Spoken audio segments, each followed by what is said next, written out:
a liberar.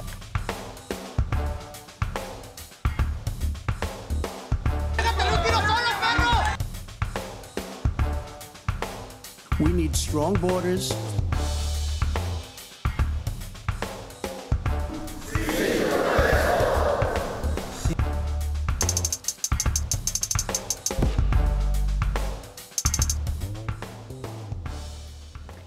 Gracias por acompañarnos a este programa de debate, de análisis, de gritos y sombrerazos, de tweets y bromas, en donde discutimos la vida pública nacional y la vida pública de Jalisco. Este es un programa especial en el que vamos a ver algunos de los mejores debates que tuvimos en esta primera etapa del programa Con Todo Respeto. Ahorita vamos a ver cómo se puso de candente la cosa cuando empezamos a discutir, a charlar sobre la promesa que hizo el presidente Andrés Manuel López Obrador de retirarse de la silla presidencial en caso de que se juntaran las masas en el Zócalo. ¿Qué iba a pasar? ¿Qué pasó? Si nos parecía que era correcta la postura del presidente, si nos parecía que era correcta la postura de quienes estaban en el Zócalo. No se lo pierda, vamos a ver qué tal quedó. El presidente Andrés Manuel López Obrador, con una gran afición por las consultas ciudadanas, ha hecho de estas un instrumento crucial para gobernar y al menos 5 grandes temas han pasado por ahí: la cancelación del nuevo aeropuerto, el Tren Maya, los programas sociales, la refinería Dos Bocas y la revocación de mandato. El caso más reciente fue la consulta a favor de enjuiciar a los expresidentes y que, aunque con algunos cambios, la Suprema Corte de Justicia de la Nación aprobó que se realice en agosto del 2021. Sin embargo, tras afirmar que al reunirse 100,000 personas en el Zócalo en su contra, él renunciaría, y luego de que el Frente Nacional Anti-AMLO, Frena, realizó la manifestación más numerosa hasta ahora, López Obrador borró su sonrisa, minimizó el movimiento. Les pidió no comer ansias, esperar a que haya elecciones del próximo año y aplicar el mecanismo de la revocación de mandato en 2022, donde podrán resolver sus diferencias. Pero de momento dijo, vamos a seguir gobernando el país.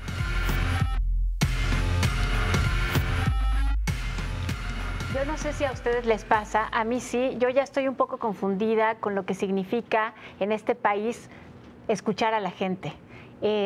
¿En qué momento las voces discordantes tienen que ser voces que sí se escuchen por el poder público? ¿Cuando son organizadas por o cuando son 5 nada más no se les debe escuchar? Si son 100,000, entonces sí ya se les debe de escuchar. Sobre esto vamos ahorita a discutir y abordar. Y tú estabas hablando hace rato, Diego, de Frena en el Zócalo, del error de personalizar el movimiento en Calderón o en Gilberto Lozano y de no entender que hay allí un grupo de gente que puede que sí esté organizada. No puede, que claramente dejó en evidencia que son capaces de organizarse, de movilizarse, de transportarse a la Ciudad de México, porque la mayoría de ellos no eran de la Ciudad de México. Y es muy divertido cómo el presidente entiende la palabra pueblo, ¿no? El pueblo es solo lo que él interpreta como pueblo. Entonces, el pueblo quiere juzgar a los expresidentes, el pueblo quiere acabar con el aeropuerto, el pueblo quiere refinería en Dos Bocas. El pueblo siempre está en voz del presidente, pero cuando ese pueblo, otra parte del pueblo, se manifiesta en contra, entonces ya no es pueblo, ¿sí? Entonces es la gente manipulada, la gente que no tiene idea, los conservadores, etcétera, etcétera. Hay una serie de epítetos contra ese grupo que el presidente no considera pueblo. Y eso me parece que es lo que es muy delicado, que el gobierno debería estar gobernando para todos. O sea, la gran preocupación del gobierno debería ser hacer, digamos, un gobierno para todos y no un gobierno excluyente, que es lo que está haciendo López Obrador. En este momento está excluyendo lo que él considera que es una minoría. Ajá. Pero efectivamente, y me parece que estuvo muy bien lo que dijo, pues nos vemos en las elecciones. Oye, a ver qué pasa. Tiene que hacerle caso a una minoría. O sea, a mí me llama mucho la atención a ti, ¿no? Que se le haga caso ahora que son 100,000 o 130,000 o ya no sé cuántos pusieron ante notario y que si cabían en una combi no era importante. ¿No era importante? O sea, si 5 personas quieren expresar su opinión, ¿no son importantes? Pues es que A ver, el concepto de quienes son importantes y qué es importante dentro de esta administración ha cambiado muchísimo, ¿no? Es decir, todo eso ya se ha transformado en una serie de reconfiguraciones conceptuales que usan muy a conveniencia. A ver, yo creo que todo mundo subestimó la fuerza de la marcha o del movimiento, ¿no? Todos los editorialistas, ¿no? Toda la propia gente de Morena que decía, bueno, pues son apenas 10, tienen 20 casas de campañas, tienen 50, etcétera, y hubo una subestimación. Tan fue así que el domingo fue cuando ya entonces brincaron, cuando veían los ríos de gente llegar al Zócalo y entonces dijeron, ay, ¿de dónde lo sacaron, no? Claro. A mí me parece muy delicado solamente decir que frena es la llegada de la ultraderecha a México. Me parece que eso es también subestimarlo, ¿no? Yo creo que hay que analizar el movimiento a todo lo que da. Creo que si solamente exigen la renuncia de Andrés Manuel López Obrador, pues no van a pasar de más allá.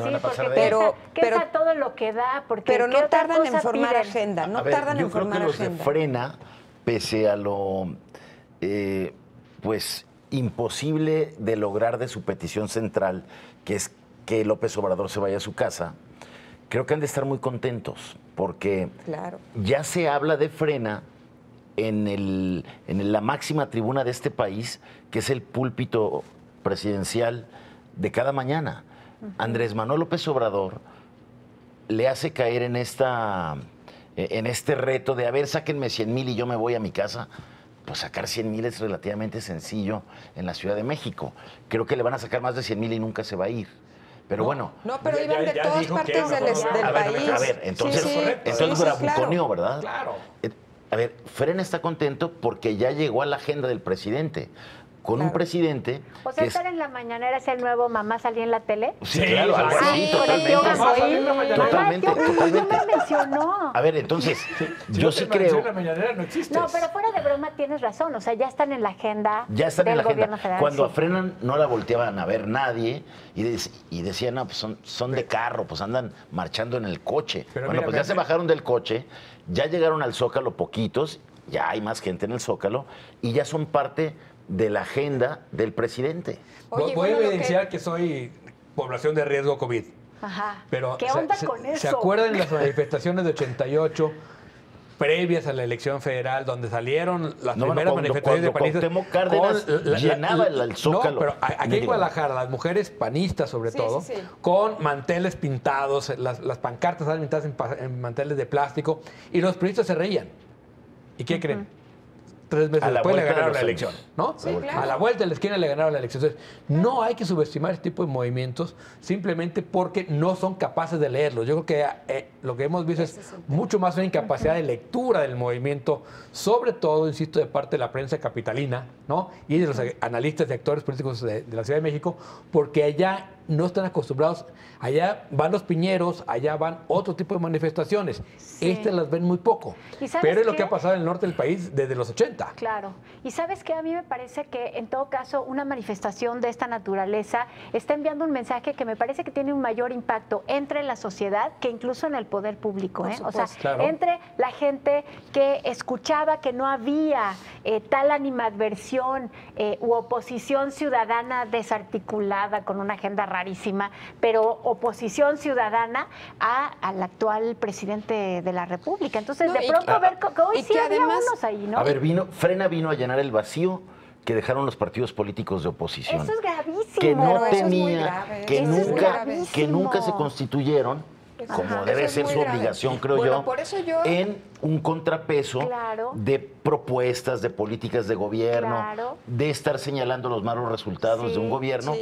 Como nadie se organizaba de los partidos políticos, llega este señor radical, empieza a articular y a convocar gente, y el domingo pasado estuvieron, como repito, gente que no está de acuerdo en la bandera principal de Frena, pero que dice, a ver, yo quiero manifestar mi oposición a una serie de decisiones que ha tomado el gobierno de la 4T y en las que no estoy de acuerdo. No es difícil entenderlo, es como las marchas feministas. O sea, en las marchas feministas van mujeres de muchos tipos de mujeres. Algunas feministas radicales, algunas anarquistas, algunas, ¿no? Que madres de desaparecidos. A ver, yo creo que Jaime tiene razón en muchos sentidos, pero a mí me parece que, uno, están tocando puerta por puerta. Con todo respeto. Con todo respeto. Jaime, hay algo en lo que estás mal. A ver, hay algo en lo que estás mal. Están a punto. O sea, lo que dicen es que ya andan puerta por puerta en la Ciudad de México. Que ya están movilizándose por las colonias, que ya andan buscando recolectar firmas, que ya andan buscando tener contactos para poder generar las cadenas estas famosas multinivel que operan muy bien el tal Lozano, para poder armar una red un poco más grande y que sea más operativa. Eso es en primer lugar que debe de ponerse ahí en el foco. Estaría muy bien si tuvieran un pliego y el segundo es, yo creo razonable. Que la gente lo que dice es, si el presidente dice que tiene el 70% de apoyo en las encuestas, pues que vea el 30% o los más que podemos ser, que no estamos de acuerdo con él y que vamos a salir a la calle, aunque no queramos que se vaya mañana. ¿Y cuál es el riesgo? Que yo creo que ahí sí es totalmente responsable el gobierno de Morena. Se ríen de la oposición, dicen que está moralmente derrotada. Ese discursito que sucedió en Brasil y en Bolivia, termina dando el pendulazo, ¿no? Totalmente y los únicos responsables de un pendulazo hacia una extrema derecha va a ser esta sordera de la izquierda que está gobernando con una soberbia espantosa. Desde las declaraciones del propio presidente hasta las de Taibo, las de Monreal. O sea, no se puede gobernar así.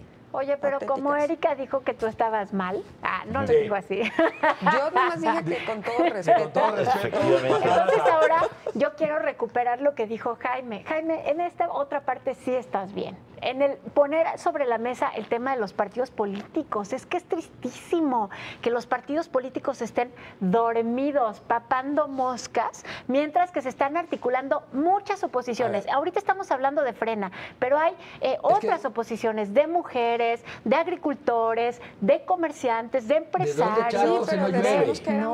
El PRI está no solo derrotado, sino acojonado de que todos son candidatos a bote, ¿no? Y hay una amenaza permanente.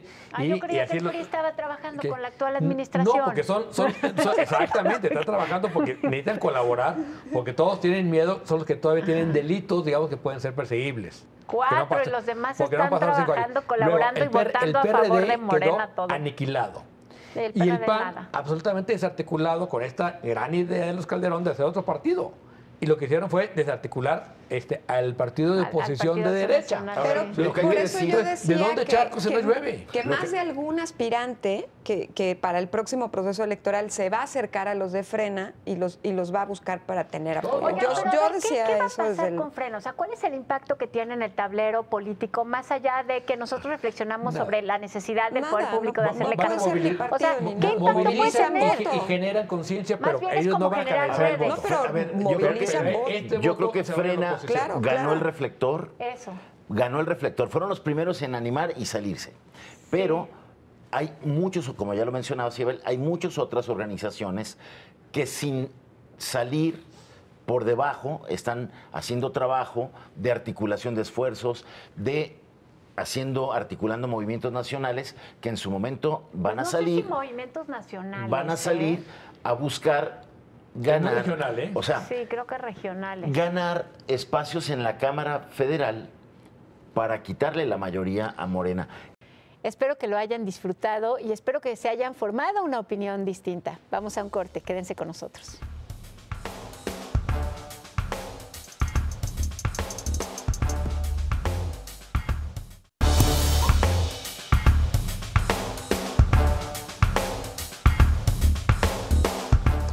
Jalisco es primer lugar nacional en personas desaparecidas y en fosas clandestinas. Un tema que nos ha preocupado durante todo 2020 y ya desde hace muchos años. Quédate con nosotros porque así se puso el debate en Con Todo Respeto. El informe de Alejandro Encinas, subsecretario de Derechos Humanos, Migración y Población de México, confirmó lo que es evidente. Jalisco ocupa los primeros lugares en cuanto a fosas clandestinas y a desapariciones. Del 2006 hasta el 30 de septiembre del 2020, se han detectado 4.092 fosas clandestinas donde se han exhumado 6.900 cuerpos.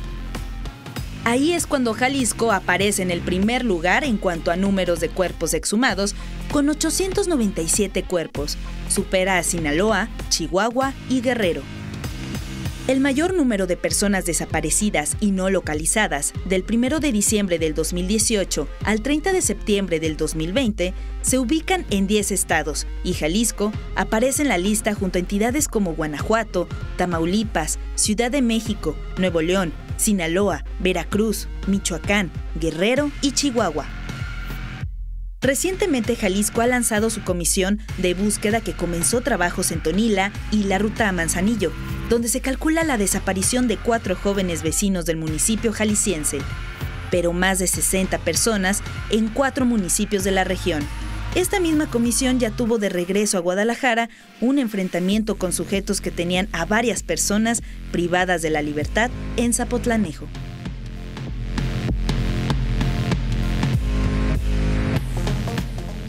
Estamos de regreso con todo respeto y ya lo vio usted.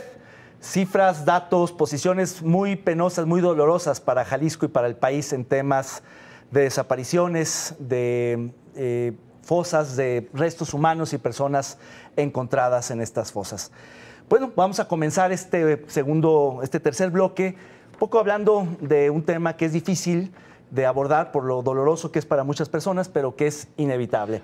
Y esto tiene que ver, déjenme plantearlo así, con una falta de capacidad, otra vez, del Estado de Jalisco, de las instituciones, para, digamos, no solo prevenir este tipo de desapariciones y de muertes, sino para encontrar y poder exhumar y poder identificar y poder rápido actuar en consecuencia. Son casi 900 personas encontradas en lo que va, restos humanos, restos de personas, y pues muchos estaban no identificados. A todas luces, como lo comentas, la estrategia del gobierno del estado, la coordinación con el gobierno federal y las corporaciones municipales, pues han sido erróneas, ¿no? Prueba de ello es que de un informe a otro, Encinas había salido en julio a decir que el número de desapariciones en Jalisco era el 17% del total del país. En este informe que dio la semana pasada, pasamos de ese 17% al 25%. 25%, es decir...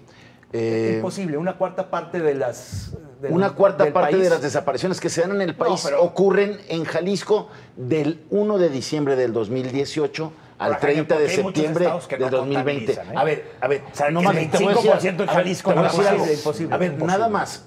Es un avance insuficiente. Sí, totalmente. A ver, totalmente. El gobierno, qué bueno que esté haciendo un esfuerzo sistemático de ir a buscar, de ir a encontrar las fosas clandestinas y tener a Jalisco en el número 1 también de cadáveres exhumados de esos cementerios clandestinos.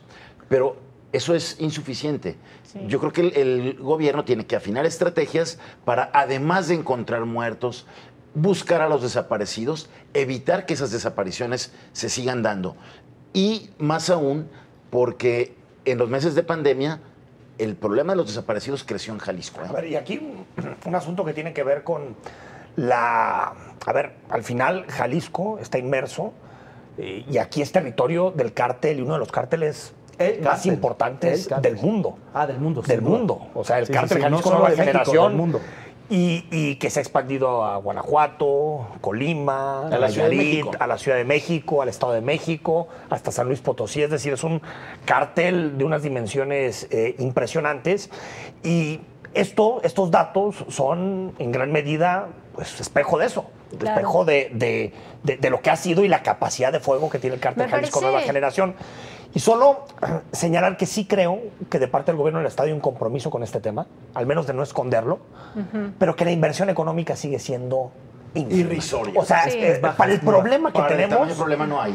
¿Cómo es posible, y esto lo decía muchas veces Rubén Martín y se me quedó marcado en alguna ocasión que lo señaló, cómo es posible que se destine más dinero a encontrar coches que a encontrar personas? O sea, eso te habla del nivel de prioridades y que no viene de ahorita, viene de muchos sexenios en donde los desaparecidos es un tema es una comparación que a veces durísima. Preferimos Creo no ver. Creo que ahorita han tocado varias de las facetas de este problema, que en realidad no es uno, son muchos. Yo creo que son 5 dramas el de los desaparecidos. El primero es el drama de la inseguridad, porque estos desaparecidos primero fueron asesinados por el crimen organizado. Después es el drama de las familias porque no saben si están muertos, dónde están y y los están buscando. Ese es un drama dolorosísimo para la sociedad. Después está el drama de las capacidades institucionales, que son insuficientes. Es insuficiente la coordinación entre el gobierno federal con el gobierno estatal, con los otros gobiernos aledaños. Después está el drama jurídico, porque aunque las desapariciones no son nuevas y nuestras leyes tienen contemplado el escenario de que de pronto haya una ausencia, no tenemos arreglado ese asunto y nos metemos en problemas de herencias, de qué haces cuando no está una persona que era la persona responsable del patrimonio familiar, por ejemplo, ¿no?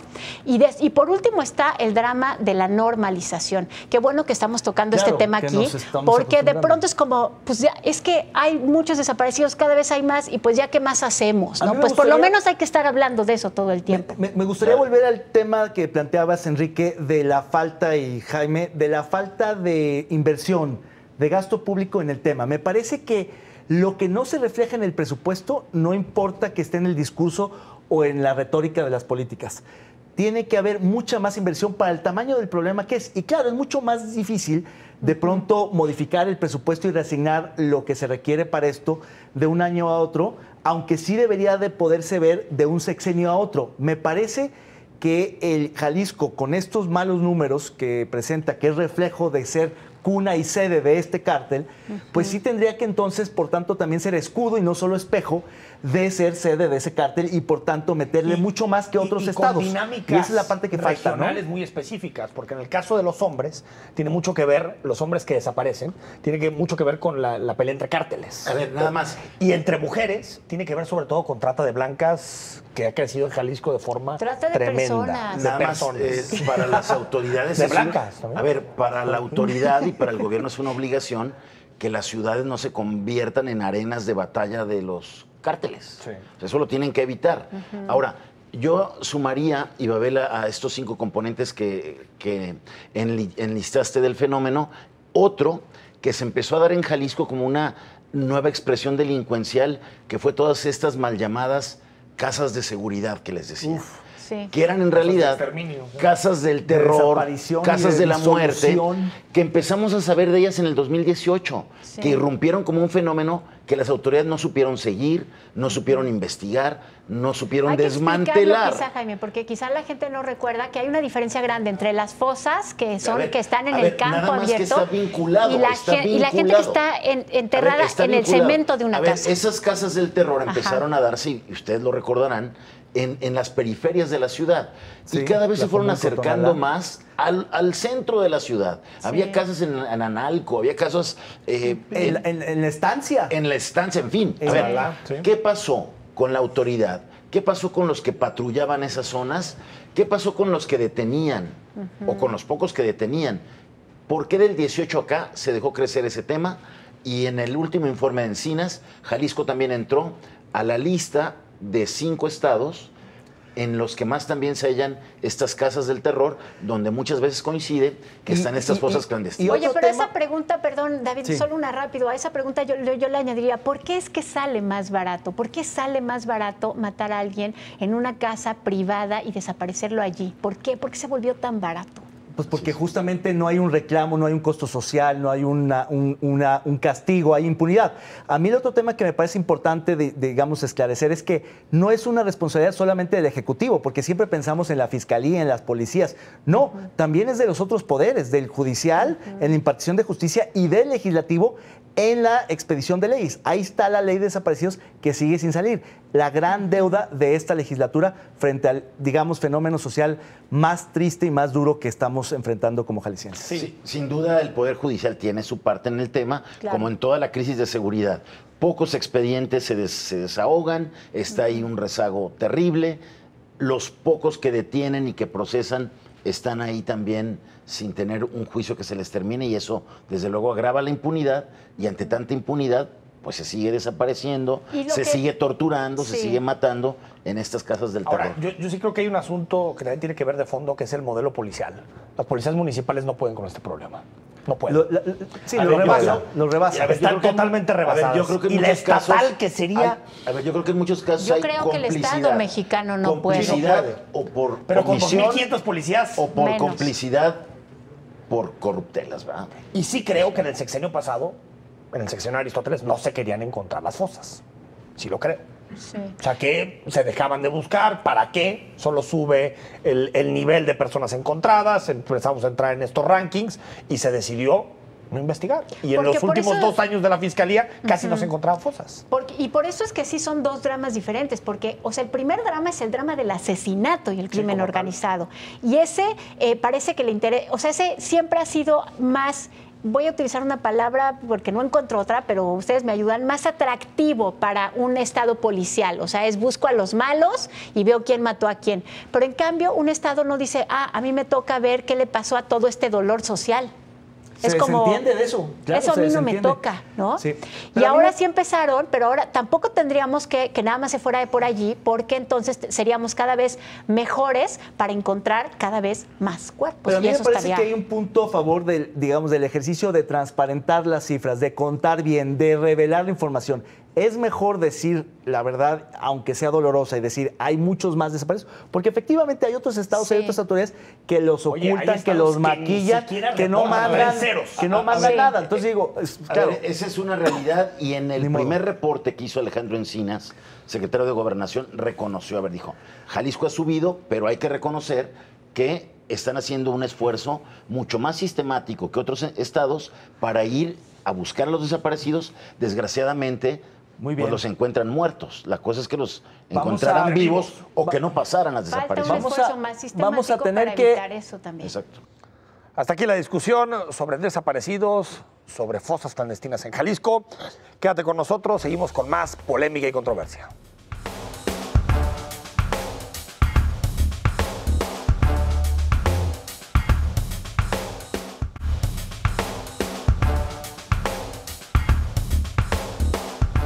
La extinción de los fideicomisos es sin duda uno de los temas más duros del año, que fue más controversial y más discutido. Así se puso la discusión en Con Todo Respeto. ¿En qué se parecen los dinosaurios a los fideicomisos? Pues que ambos están extintos. La desaparición de 109 fideicomisos se consumó en una maratónica sesión de 19 horas. Pero se queda el dinero, sentenciaron los diputados del Partido del Trabajo. También el secretario de Hacienda, Arturo Herrera, intervino para explicar que los recursos que se obtengan de la extinción de los fideicomisos ingresarán al presupuesto de egresos y serán entregados de manera directa a los beneficiarios. La idea era equilibrar la balanza a favor y en contra de las críticas mediáticas, que ahora sí le llovieron a Morena y al propio presidente Andrés Manuel López Obrador, que por cierto al final volvió al discurso de que ahí se daba la corrupción y era momento de extinguirlas para poner orden, como ha ocurrido en otros casos. Además mencionó que la idea es evitar que aviadores sigan operando y que ponerles fin a los fideicomisos fue parte de sus compromisos expresados en la toma de posesión del 1 de diciembre del 2018 en el Zócalo capitalino.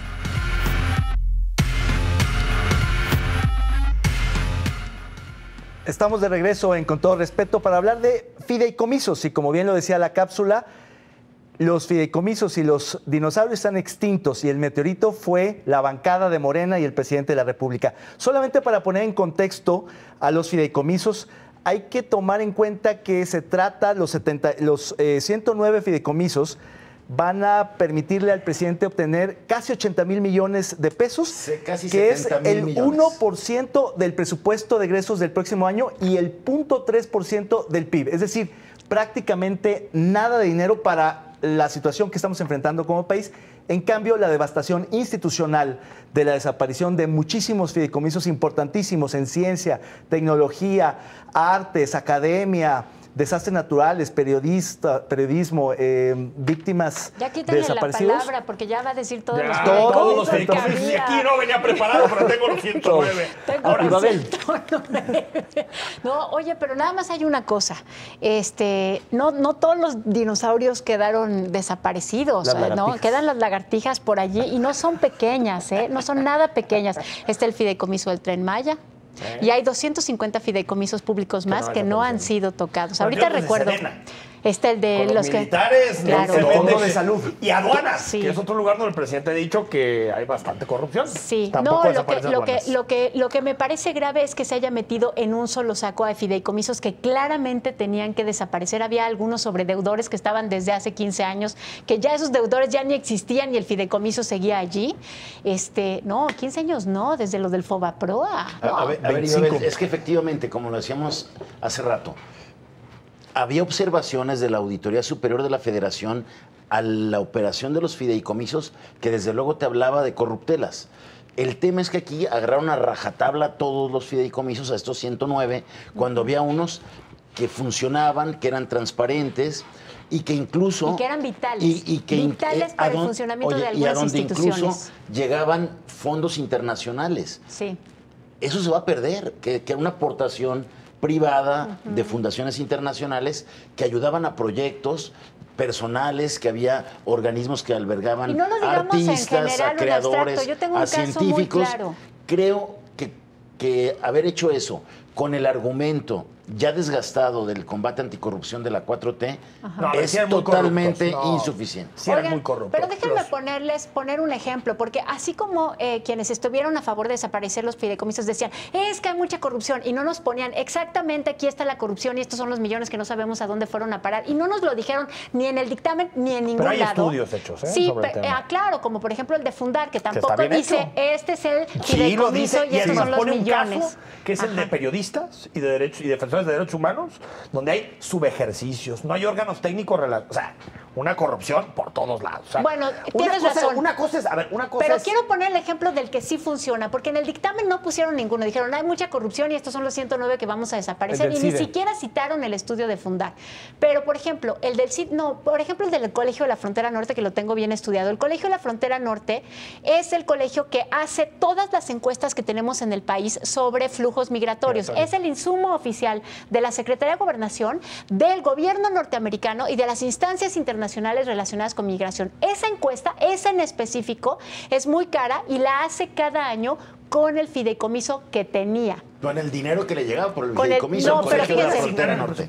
No, espérate, ese dinero no era del presupuesto. También, Isabel, pero yo creo que justificar todas las irregularidades, porque se hacía una buena encuesta de migración. Es que lo estoy poniendo como un botón de muestra. Este fideicomiso funcionaba porque era un fideicomiso que recibía fondos internacionales de la ONU y que ese fideicomiso les permitía en enero empezar a gastar lo que no les llega del presupuesto hasta agosto. Entonces, la crítica es que no se le dé, que no se apueste por ese tipo de proyectos. Pero defender la figura del fideicomiso es muy complicado cuando Fundar te dice atacar una cuenta 97%. Tú atacas las cuentas bancarias porque se utilizaron para la corrupción. Es una herramienta financiera. 97%. No, a ver, aquí los fideicomisos se han utilizado para darle la vuelta a leyes de fiscalización. Unos fideicomisos. El 97% tiene irregularidades según Fundar. 97%. Pero a ver, Enrique, yo creo que tampoco deberíamos de comprarnos el paper, el análisis de Fundar. Es más, Fundar tampoco lo que dice la gente. Por eso, el problema con Fundar es que ellos mismos... Fundar ahora los defendió. Exactamente. Fundar está diciendo que fue demasiado lejos la interpretación de ese análisis. Lo que yo creo que más allá de eso, diciendo, no es para tanto, me parece que hay un argumento muy importante que estamos obviando en el debate, que tiene que ver con que la desaparición de los fideicomisos nos va a regresar a una lógica de negociación presupuestal, política, clientelar y hasta electoral. Como siempre. No, pero es que eso no es sano, ¿no? Porque una institución académica no tendría que estar cabildeando por su presupuesto. La crítica debe ser y eso que no se invierta en ciencia, que no se invierta en tecnología, que no se invierta en cultura, en apoyos para el cine, en becas, no en defender los fideicomisos. Los fideicomisos eran una trapacería. Una trapacería. Habrá que ver cómo se da eso. Se utilizaron para darle la vuelta, para favorecer intereses privados. Ahí están los todos y cada uno de los fideicomisos no. La mayoría sí. No. Decir que los fideicomisos son una trapacería me parece que es como decir que las cuentas bancarias son una trapacería. Es como decir, es que alguien abusó de un instrumento que es el instrumento y hay que condenarlo, no. Hay que sanear, hay que auditar, hay que sancionar. Todos esos 109. Pues tan fácil como se hace con intereses. El gobierno lo que también habría que decir es que asoma nuevamente este afán centralista de querer traer todos los recursos acá y yo te los doy directamente. Hay Lo que que ver está Esa haciendo- debería cómo ser se va la a hacer crítica. eso. Esa debería ser la crítica, no al instrumento del fideicomiso. Pero es que el instrumento es el que menos culpa tiene. Claro que lo tiene. No, se porque el hizo instrumento- eso para meter intereses Pero privados. hay fideicomisos Claro. que sí funcionan muy bien. Hay que ¿Cuál hacer que los... A ver, vamos a explicar qué es un fideicomiso, porque me parece que Es no la queda unión claro. claro. No, un fideicomiso es una herramienta financiera en la que 2, 3 o 4 o 5 más partes le dan a un tercero, que en Sí, general la es un banco, gestión. no, en general siempre es un banco, la gestión de un dinero con un objetivo específico, y todos los que saquen dinero de esa cuenta de banco tienen que demostrar que es para ese objetivo específico. La razón por la que los fideicomisos se vuelven cajas oscuros es porque el diseño del objetivo, que es una receta, se hace No es mal. claro. Y esa receta... 97% está mal hecho. No, pero es que El- ese dato es cuestionable. No es que sea un caso aislado, es que uno está mal. La Está razón- bien, entiendo, le movemos. La razón Pero por si la el que existen 97% los tiene fideicomisos es para dar irregularidades. certidumbre. Certidumbre a largo plazo que no se daba. Porque se puedes daba a algunos, diseñar le daban la al CIDE, receta. al Colme o a quien sea. Pero en general, No a los puedes distintos basar proyectos. un diagnóstico tiene que sus elementos ¿Cómo para que explicamos pueda que en este funcionar país bien? maten periodistas todo el tiempo y que solo se ejerce el 10% de los recursos del mecanismo? ¿Por qué? Pero Del ese- fideicomiso. una- ¿Por qué? Una golondrina Porque no hace alguien- verano. Ese otra vez, fideicomiso tampoco el es del Gibabel Colegio dijo hace Norte. verano Por su- eso, pero entonces lo que le faltó a este país es mucho más diagnóstico, Discutir mucha más sobre discusión cada uno. para conocer Ahí estoy de acuerdo. bueno, porque Claro. cuál era la premura de desaparecerlos tan rápido. Pero Y esta sobre todo, defensa Enrique, tan que no efervescente. desaparecieron otros. Lo que decía Babel, hay 200 y tantos La mayoría de fideicomisos infraestructura que se no quedaron. desaparecieron. El Los de 80% infraestructura, de los los de la recursos. Sedena, los vinculados al ejército. no desaparecieron. Porque En esos cambio, no. todos los que fueron para ciencia y tecnología, que la mayoría de los fondos mixtos en los estados son para ciencia y tecnología, y eso sí, porque todos La mayoría son sabemos que en federales. este país La mayoría son toda la federales. corrupción está en ciencia y tecnología. Todos lo sabemos. ¿Eh? No, creo que un poquito más. Las No. comunidades académicas, Porque intelectuales, el 97% conservadoras. de los fideicomisos son de ciencia y tecnología, y ahí está la corrupción. En Sí. parte sí. De también. ciencia y En parte tecnología. También en parte que había corrupción ahí sí. O sea, Sí, ¿por qué no podemos pero debatir las dos por cosas? eso, y el O sea, tema era aquí parece que analizar o lo caso por defiendes a caso, muerte por o lo eso, atacas porque a muerte. todo, y no irte con todo. Claro. Era ver, Era uno por analizar uno, caso, casuísticamente viendo. Por Claro. ejemplo, el del Colegio de la Frontera Norte, el del del CIDE. Colegio de Michoacán. Generalmente los de las comunidades académicas y científicas eran los menos Auditables opacos y, y por supuesto, menos auditados. corruptos. Claro. Menos opacos y menos corruptos. Yo sí creo. La estafa maestra viene de las comunidades académicas y de No, las no, no, pero universidades distinto, y las... porque son para muchas, porque no nosotros son de centros élite, con- ¿no? Entonces, por eso.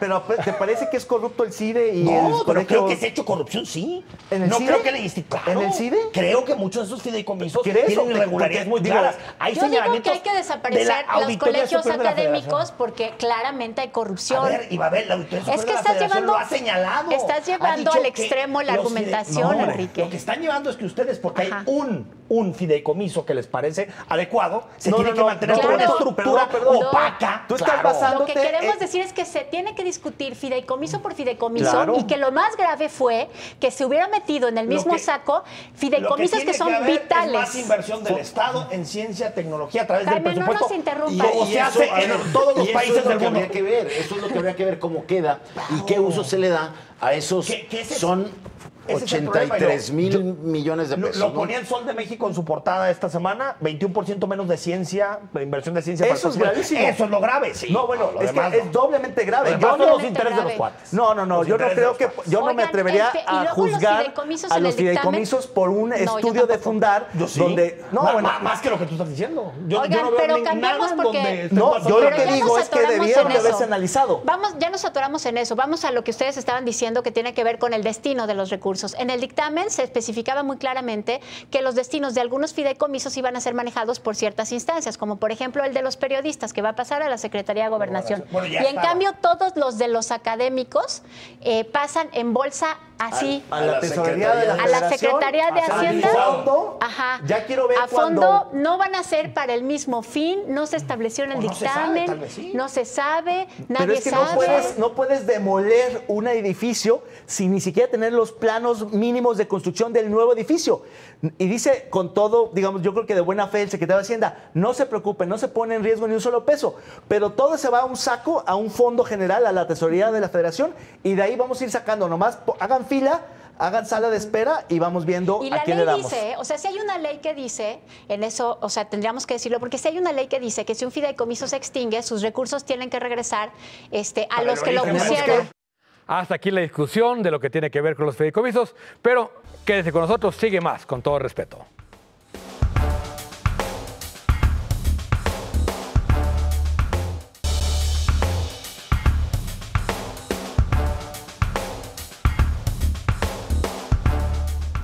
Gracias por seguir con nosotros. Ahora acompáñenme a recordar esta charla, esta discusión, este debate que tuvimos cuando pues llegó la primera escena de esta historia que tuvo 3 actos, que fue la detención del general Salvador Cienfuegos, el exsecretario de la Defensa Nacional, con el presidente Peña Nieto. Fue brutal y fue nada más el primer acto. Vamos a ver cómo estuvo la discusión. Acompáñenme. El general Salvador Cienfuegos, exsecretario de la Defensa Nacional, es detenido en Estados Unidos de Norteamérica, acusado de 5 cargos, de acuerdo a una investigación de la DEA. Es señalado de brindar protección a Juan Francisco Patrón Sánchez, alias el H2, del cártel de los Beltrán Leiva, de advertir que eran investigados por la DEA y dar aviso de que se habían infiltrado informantes a la organización. Andrés Manuel López Obrador dijo que la detención del exsecretario de la Defensa en el gobierno de Enrique Peña Nieto, aunada a la del exsecretario de Seguridad en la administración de Felipe Calderón, solo muestran la decadencia que dejó el neoliberalismo.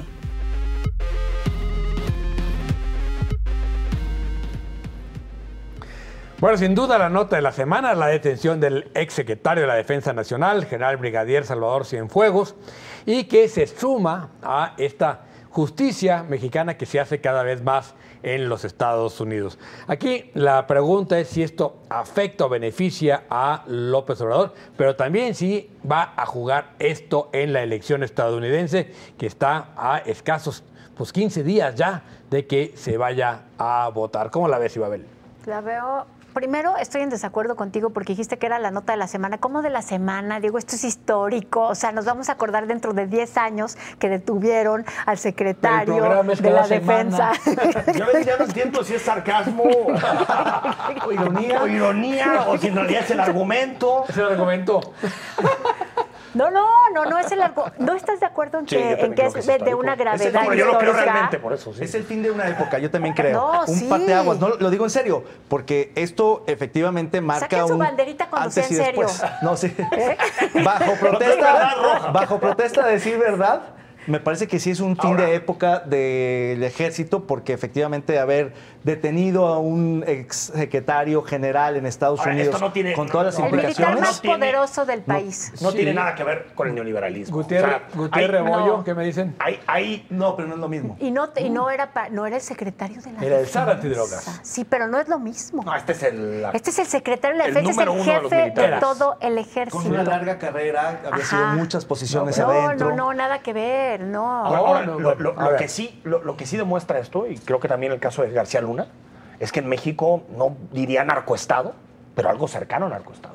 Ha habido durante la última década, para quien extraña, quien dijo, qué bueno que ganó el PRI Hidalgo, Coahuila, qué bueno que vuelven esos, o el PAN con García Luna, esa es la oposición, qué bueno que vuelvan allá. A ver, pero solo concluir. A ver, que infiltren al más alto nivel de los militares en un país, eso ya no se puede llegar a otro, a menos de que el presidente trabaje para los narcos. Es lo único. Es la única puerta que queda por cruzar. Yo sí creo que es gravísimo. Simplemente recordar que el ejército siempre ha estado atravesado por el narcotráfico. Digamos, y Gutiérrez Bollo fue el caso, digamos, siendo zar antidrogas, estaba apoyando a un cártel. Pero antes también ya habíamos visto a algunos generales caer. Y siempre se hablaba, yo me acuerdo algunas notas en proceso, de que si los generales secretarios estaban o no vinculados, pero nunca se había detenido a nadie. O sea, no es que nunca se hubiera dicho, es que nunca se había detenido a nadie. Y otra vez, a lo que es importante, en México nunca lo hubieran detenido y nunca nos hubieran ni enterado. O sea, a mí lo que me parece muy grave de este caso, que puede ser un partaguas, es que también el ejército, desde que dejó el poder Ávila Camacho, nunca había estado tan presente en el gobierno como lo está en el gobierno de López Obrador. Entonces creo que además es un golpe a la estrategia de militarización que trae López Obrador. Claro, es que a ver, aquí hay un tema muy importante. Efectivamente, el ejército combate al narco desde los 70s, es decir, con Echeverría.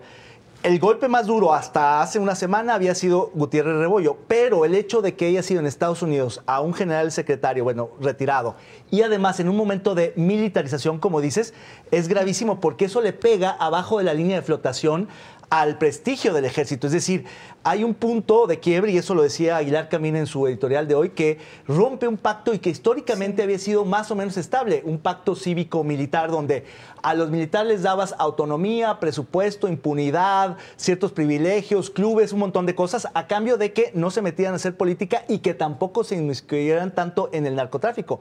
Aunque esa parte se había ido, digamos, dejando, tolerando mucho, pero este caso, si lo investigan bien, va a salpicar a una estructura muy grande del ejército mexicano. Se trata de un tema de cuando fue comandante militar en Guerrero y se trata de efectivamente un papel que desempeñó como secretario de la Defensa Nacional. Entonces, yo añadiría lo que acabas de decir, David, que no daña el prestigio del ejército. Olvídate del prestigio. O sea, verdaderamente esto sí simbra a la institución sustancialmente y vamos a tener que empezar a ver generales y comandantes que van a empezar a pisar la cárcel. No es nada más el prestigio de la institución en abstracto, es que si él estuvo dando órdenes, esas órdenes ¿quiénes las cumplieron? Mientras no vayan a Estados Unidos, no van a pisar la cárcel. Exacto. Mientras no vayan a Estados Unidos. Ahí el error que cometió Cienfuegos es ir a Los Ángeles con su familia y lo agarraron. O sea, realmente en México no van a pisar la cárcel porque el pacto de impunidad entre el ejército y los políticos sigue existiendo. Y podemos existió empezar con Calderón, a ver información, con Peña y está existiendo en este momento. Las declaraciones del presidente han sido en la defensa. Estos son los únicos que sí tienen derecho a la presunción de inocencia. Sí, claro. Si no, por favor, no vayan a juzgar. Porque de ninguna manera se puede romper la relación que existe entre el Ejecutivo y las Fuerzas Armadas. O sea, ¿cómo va a ser? Eso es muy peligroso. De algunos articulistas que yo considero que son muy buenos en temas de seguridad, a veces como que noto demasiadas justificaciones de Cienfuegos. Hubo que si el BlackBerry, que si aquí, que si por qué lo agarran. Oye, estamos hablando... Tuiteaste sobre eso y estoy de acuerdo. Me eché todas las columnas en 4 días que hablaba sobre eso. Con los mismos y la mayoría dices, es de desconfianza. Pero bueno, también te hace pensar, es desconfianza por los argumentos que hasta ahora ha vertido la DEA, ¿no? Sí, es de desconfianza. Pero por un lado es la cercanía a la fuente. Hay una gran cercanía a la fuente ahí, ¿eh? También hay la cercanía a la fuente. A ver, la Sedena no va a agarrar a un ex secretario de Defensa Nacional de México, la DEA, perdón, o va a pedir que lo agarren por una cosita por no supuesto razonable. Que le tiene un expediente muy grande. Si lo agarran es porque no lo van a soltar en un buen rato. Y eso, solo hay que considerar que son muchos gobiernos de Estados Unidos. No es un monolito que desde arriba mandó a la DEA. O sea, es un gobierno en un estado con una fiscalía que tiene una investigación. De acuerdo, pero no es como que el gobierno de Estados Unidos. No es una instrucción de Trump, pero la DEA, cuando agarra un pez gordo de ese tamaño es porque le tiene elementos para dejarlo en la cárcel mucho tiempo. A corto plazo beneficia a López Obrador sí en su discurso, porque dice, ya ven, estos son los que nos gobernan. A corto plazo sí, a largo plazo no, pero el corto porque plazo el ejército es su cimiento. El corto plazo le duró el viernes. Es como de una semana. Le duró el viernes, porque ya el lunes ya estaba preocupado y ya es otro tema. De aquí hasta que siga hablando el general, porque el general va a hablar, el Chapo va a hablar, van a involucrar a mucha gente relacionada con el PRI, con el PAN, es una cadena, y por lo tanto le va a ayudar en su discurso. El Chapo empinó a García Luna, García Luna empinó a Cienfuegos. A Cienfuegos, ¿a quién va a empinar Cienfuegos? Claro, y ¿no? Seguro a nadie lo que está diciendo Diego es muy importante porque independientemente de que no los vayan a detener aquí en México, lo que sí vamos a ver es información. O sea, sí tenemos que saber a quién se le dieron esas órdenes, quiénes cumplieron con eso, quiénes mataron a quién. O sea, eso sí lo vamos a empezar a ver y eso sí es un golpe horrible. Pues esa cadena lo único que falta es Peña Nieto, porque obviamente ya no se puede llegar más alto. Ya no se puede llegar más alto. Pero generales del ejército. Bueno, hasta Sandoval. Generales, exactamente, que hoy están en el gobierno, podrían... Pues era la misma camarilla. Ahora, permítanme hacer una... Es una camarilla ahí, sí, ¿eh? Sí. Ahora, Sandoval, hay que decirlo, no era del grupo muy cercano, ¿eh? Sandoval era el número 26 en la prelación de generales Cuando le pide López Obrador a Cienfuegos que le recomiende, que siempre se hace así, le mandó 5. ¿no? ¿Cómo va? Le mandó 5. Y de esos 5, López Obrador dijo, ninguno de estos. Mándame todos los que sean candidatos, elegibles, porque son generales con cierto nivel. El número 26 de los 28 era Sandoval. O sea, aparentemente no es tan cerca. Está lejano al círculo de Cienfuegos. Sí, está cubierto el presidente por eso. Lo nombró dentro de la cúpula militar. Claro. Lo nombró. Bueno, es que la lista, los elegibles no pueden ser con quienes no esté de acuerdo la cúpula militar, pero ciertamente hay cercanos, no tan cercanos. Quiero regresar al tema de la relación entre el Ejecutivo y las Fuerzas Armadas, porque dado que nos falta información, podemos elaborar hipótesis. Y una hipótesis que podemos elaborar es que las decisiones que se toman en el Ejército frente al narco, que no necesariamente son decisiones de combate, sino a veces de dejar pasar, pueden provenir de otro lugar, ¿eh? O sea, y abandonar al ejército al que se le ordenó que liberara a Ovidio, que... Claro. ¿No? A ver, yo creo que aquí no solo es el tema de si liberaron a Ovidio o no liberaron a Ovidio, es cómo ha estado desde Operación Cóndor, cómo han manejado el tema de los narcos y el ejército. El ejército siempre ha estado atrás de, primero los gomeros, ¿no? Se vienen con Gutiérrez Rebollo a Guadalajara, hay que acordarnos de eso. Luego la protección al cártel de Tijuana. Entonces siempre ha habido una gran vinculación entre el ejército y el narco. Es una mentira desde Calderón hasta acá.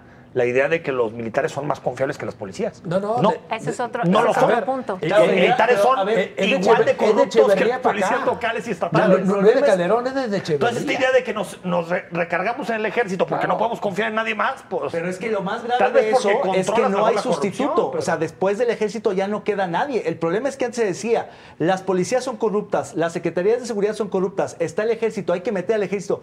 Pero si el ejército resulta que es corrupto, ya no vamos a quedar ¿quién te queda? Hasta que se corrompa. Bueno, pero es que van medio de la mano, ¿no? No, pero ahí está aduanas, pues igual. Claro, o sea, les dan nuevas atribuciones. En la medida que le dan atribuciones, son más ventanas. Lo que va a pasar bueno, con pero López ¿no Obrador. les preocupa que el ejército diga todo esto son órdenes? No, pero déjate de eso. ¿De quién? Imagínate, como una hipótesis. En que le den más negocio al ejército, va a ser más corrupto. ¿Estás de acuerdo? O sea, el ejército estaba en su capsulita, que tenía su presupuesto, y nunca sabíamos qué hacían con él. Las compras del ejército siempre han sido las compras más opacas, ¿no? Sí. En la medida que este presidente no solo les da fuerza a hacer un negocio, ¿no? Aeropuertos, los pone a construir, los pone a hacer cosas, ¿no? Los pone bancos, a manejar. Oigan, ¿van a hacer ellos ahora el queso? ¿Qué? Él va a hacer. Sí, está bien, ¿no? Está bien. Pero sí, es que porque ellos son los confiables. Y además de que efectivamente, digamos, como acuerdo político ya no es confiable el ejército, creo que el hecho de que esté cada vez más abajo, que aunque ranquee en el nivel más alto de confiabilidad del ejército, ha ido cayendo.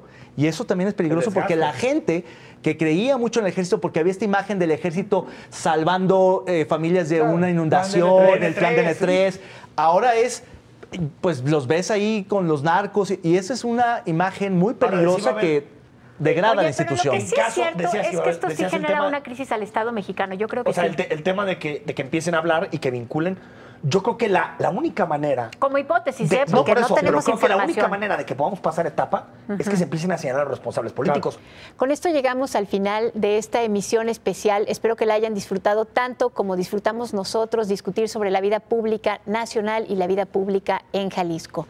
Espero que pasen un feliz año. Les deseo un excelente 2021 y les agradezco nuevamente que hayan estado con nosotros este año. Hasta luego. ¡Hasta liberar!